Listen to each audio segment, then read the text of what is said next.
My name is Nick Brand. I'm the Director of Corporate Programs at the Chicago Council on Global Affairs, and thank you all for joining us this evening. I'd like to take this opportunity to welcome George Friedman to the Chicago Council. I believe it's his first time here, so thank you so much for being with us. No place is really pacific for very long. I mean, neither the United States, we have constant wars, okay? Europe will, I suspect, not return to the 31 years, but it will return to humanity. They will have their wars, they will have their peace, they will live their lives. It will not be 100 million dead, but the idea of the European exceptionalism, I think, is the one suffering the first death. There will be conflict. There was conflict in Yugoslavia, and there's certainly conflict now in Ukraine.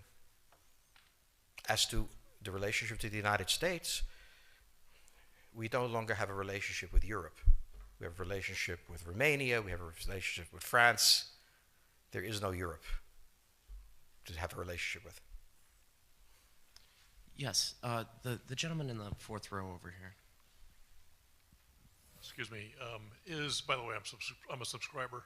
Thank you. Is Islamic extremism really the major threat to the United States, and will it die on its own, or will it keep growing? It is a problem to the United States. It is not an existential threat. It has to be dealt with, but it has to be dealt with proportionately. We have other foreign policy interests.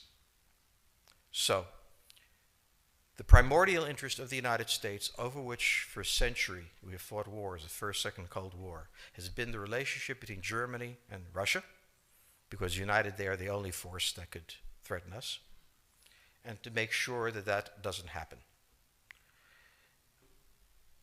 If you're a Ukrainian, is essentially reach out to the only country that will help you, which is the United States. Last week, 10 days ago, General Hodges, Commander U.S. Army Europe, visited Ukraine. He announced that U.S. trainers would now officially be coming, not just unofficially coming. He actually pinned medals on Ukrainian fighters, which by protocol of the military is not the way. Foreigners don't get to pin on, medals, but he did, showing that this was his army. He then left and in the Baltics announced that the United States would be pre-positioning armor, artillery, and other equipment in the Baltics, Poland, Romania, and Bulgaria, which is a very interesting point. So the United States, and now yesterday the United States announced that it would be sending weapons. Tonight, of course, they denied it, but they are. The weapons will go. In all of this, the United States has acted outside the context of NATO. Because NATO has to have a 100% vote. Any one country can veto anything. And the Turks will veto it just for giggles. The point is that the United States is prepared to create a cordon sanitaire around Russia. Russia knows it. Russia believes that the United States intends to break the Russian Federation. I think that, as Peter Lorre put it, we don't want to kill you, we just want to hurt you a little bit. Either way, we are back at the old game. And if you go ask a Pole or a Hungarian or a Romanian, they live in a totally different universe from a German. And they live in a totally different universe from a Spaniard. So there is no commonality in Europe. But if I were a Ukrainian, I would do exactly what they're doing. Try to draw the Americans in. All right, next question, please. The United States has a fundamental interest. It controls all the oceans of the world. No power has ever done that. Because of that, we get to invade people and they don't get to invade us. It's a very nice thing. Maintaining control of the sea and control of space is the foundation of our power. The best way to defeat an enemy fleet is to not let it be built. The way the British managed to make certain that no European power could build a fleet was to make sure the Europeans were at each other's throats. The policy that I would recommend is the one that Ronald Reagan adopted toward Iran and Iraq. He funded both sides so they would fight each other and not fight us. This was cynical. It was certainly not moral. It worked. And this is the point. The United States cannot occupy Eurasia. The moment the first boot sets the ground, the demographic differential is we are totally outnumbered. We can defeat an army. We cannot occupy Iraq. The idea that 130,000 men would occupy a country of 25 million, well, the ratio in New York of cops to citizens was greater than we had deployed in Iraq. So we don't have the ability to go across, but we do have the ability to, first, support various contending powers so they concentrate in themselves with political support, some economic support, military support, advisors, and in extremis, do what we did in Japan, in Vietnam, in Iraq, and in Afghanistan, spoiling attacks. The spoiling attack is not intended to defeat the enemy. It's intended to throw him off balance. What we did in each of these wars, in Afghanistan, for example, is we threw Al-Qaeda off balance. The problem we have, since we're young and stupid, is that having thrown them off balance, instead of saying, okay, job well done, let's go home, we said, well, that was easy. Why don't we build a democracy here? This was the moment of dementia that came in.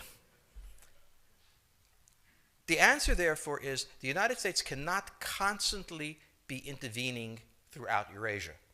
It must be selectively intervening and very rarely. That is the extreme moment. We cannot, as the first step, send American troops. And when we send American troops, we have to clearly understand what the mission is, limit it to that, and not develop all sorts of psychotic fantasies. So hopefully we've learned that this time. It takes a while for kids to learn lessons. But I think you're absolutely right. We cannot, as an empire, do that. Britain didn't occupy India. It took various Indian states and turned them against each other and provided some British officers for an Indian army. The Romans did not send vast armies out there. It placed kings like, various kings it created under the emperor, and those kings were responsible for maintaining the peace. Pontius Pilate was an example. So empires that are directly governed by the empire, like the Nazi Empire, fail. No one has that much power. You have to have a level of cleverness. However, our problem is not yet that. It is actually admitting that we have an empire. So we haven't even gotten to that point where we don't think we can kind of go home and it'll be over and done. And so we're not even ready for chapter 3 of the book.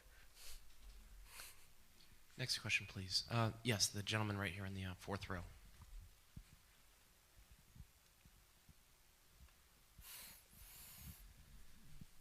So I infer from your comments that the euro as the currency will not survive. The question on the table for the Russians is, will they retain a buffer zone that's at least neutral? Or will the West penetrate so far into Ukraine that they're 70 miles away from Stalingrad and 300 miles away from Moscow? For Russia, the status of Ukraine is an existential threat. And the Russians cannot let go. For the United States, in the event that Russia holds onto the Ukraine, where will it stop? Therefore, it's not an accident that General Hodges, who's been appointed to be blamed for all of this, is talking about prepositioning troops in Romania, Bulgaria, Poland, and the Baltics. This is the intermarium, from the Black Sea to the Baltic, that Pilsudski dreamt of. This is the solution for the United States.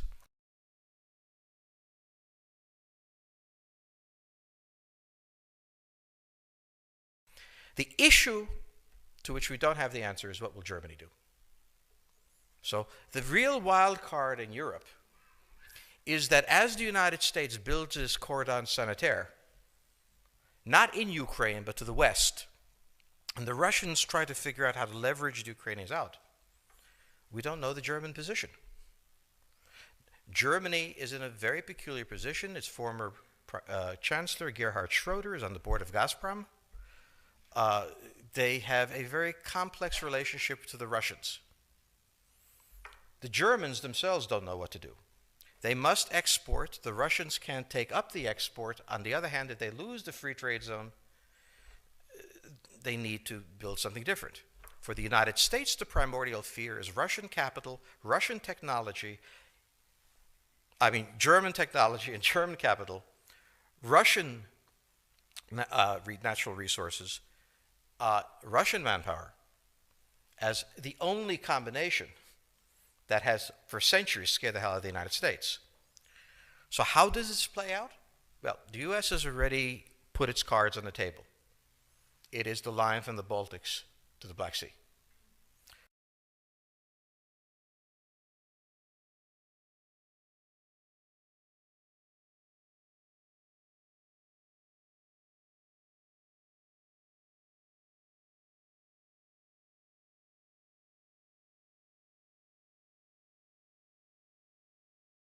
For the Russians, their cards have always been on the table. They must have at least a neutral Ukraine, not a pro-Western Ukraine. Belarus is another question. Now, whoever can tell me what the Germans are going to do is going to tell me about the next 20 years of history. But unfortunately, the Germans haven't made up their mind. And this is the problem of Germany always. Enormously economically powerful, geopolitically very fragile, and never quite knowing how to reconcile the two. Ever since 1871, this has been the German question, the question of Europe. Think about the German question, because now it's coming up again. That's the next question that we have to address. And we don't know how to address it. We don't know what they're going to do. And unfortunately, that's all we have time for this evening.